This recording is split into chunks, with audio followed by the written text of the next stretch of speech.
Welcome to Feral Folktales with me, Papa G. These bonus episodes are where I share the shorter tales, the ones that sit between the full stories on the Feral Folklorist. And if you're new to me, don't miss the main podcast. That's where the 30-minute hauntings and deeper folklore take shape. So our lineup is 1 week a full podcast and the next a folktale. Today's folktale is The Lion's Whiskers.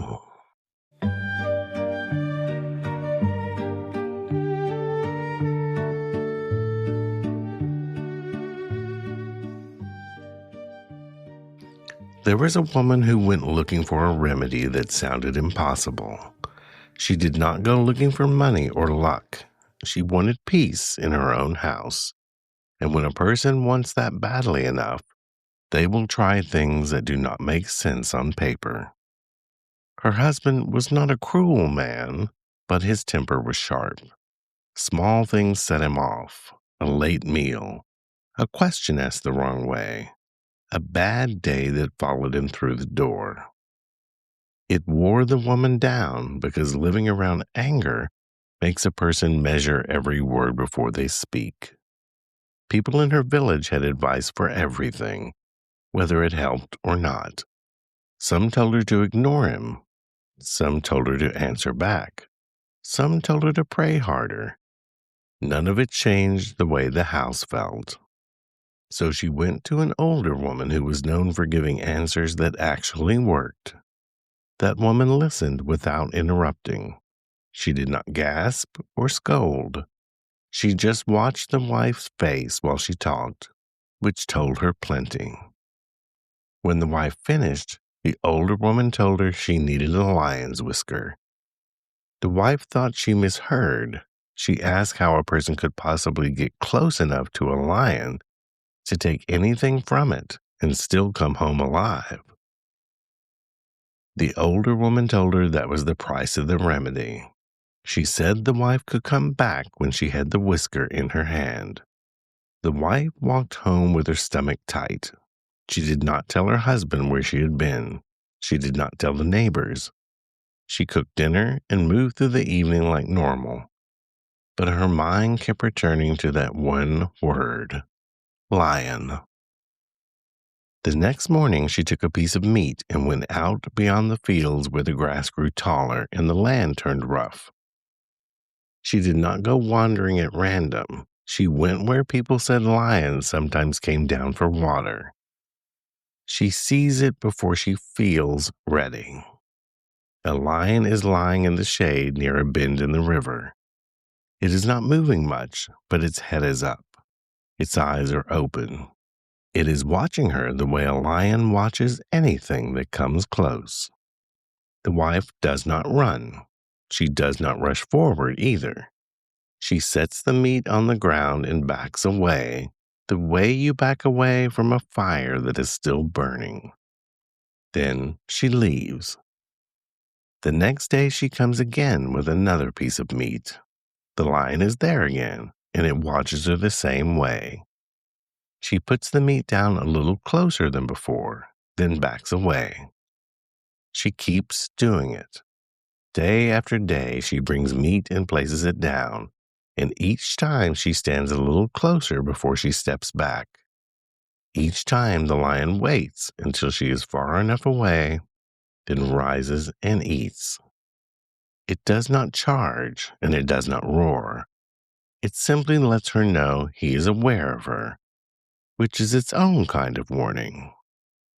People would be surprised how much can change when the same thing happens over and over. Familiarity does not make a lion safe, but it can make it predictable, and predictability is what the wife is working with. After a while, the lion stops waiting so long.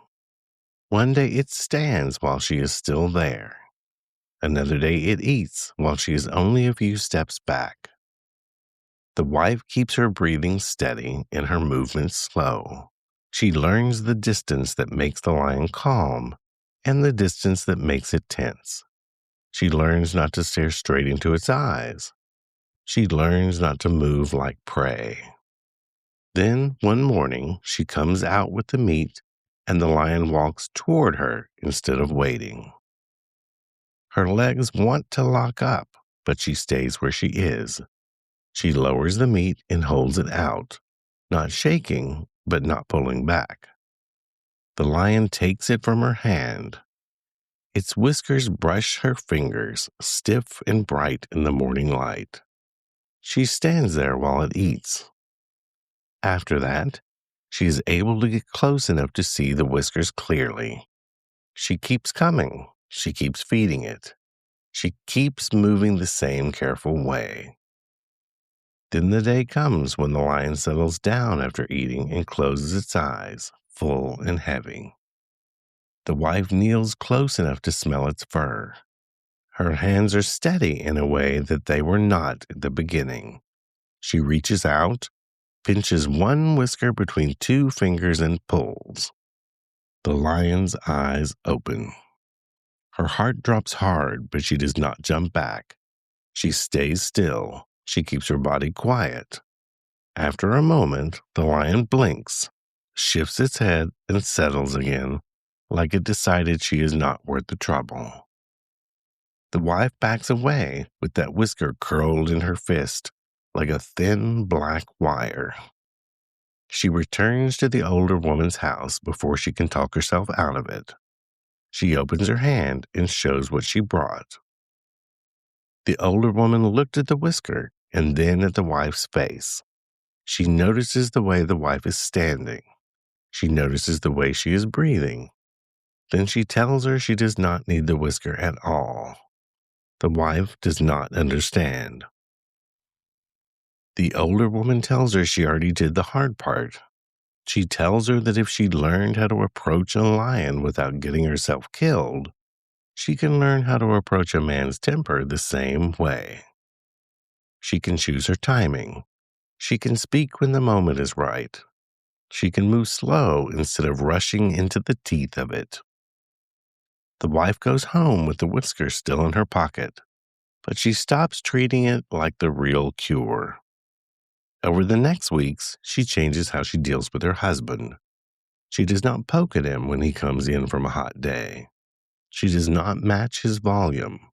She waits until he cools. She speaks plain and steady. She learns which words turn him and which words set him off. She learns when to leave a room and when to stay.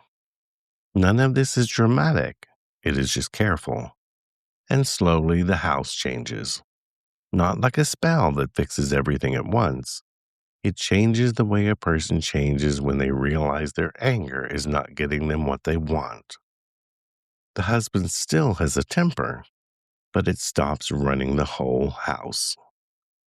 The wife keeps the lion's whisker tucked away, not because she needs it, but because she remembers what it took to earn it.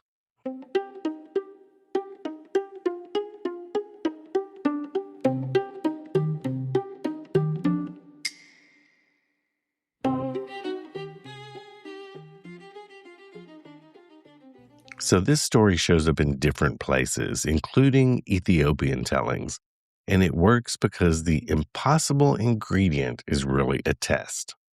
The lion's whisker is not a cure. The cure is the patience and control it takes to get close enough to a dangerous thing without making it worse. Folktales do that a lot. They take a household problem and turn it into a task out in the world because it's easier to see what you are learning when it has teeth and claws. Then the story brings you back home and lets you realize the hard work was in the person all along. I'm Papa G, and this is Feral Folktales. Until next time.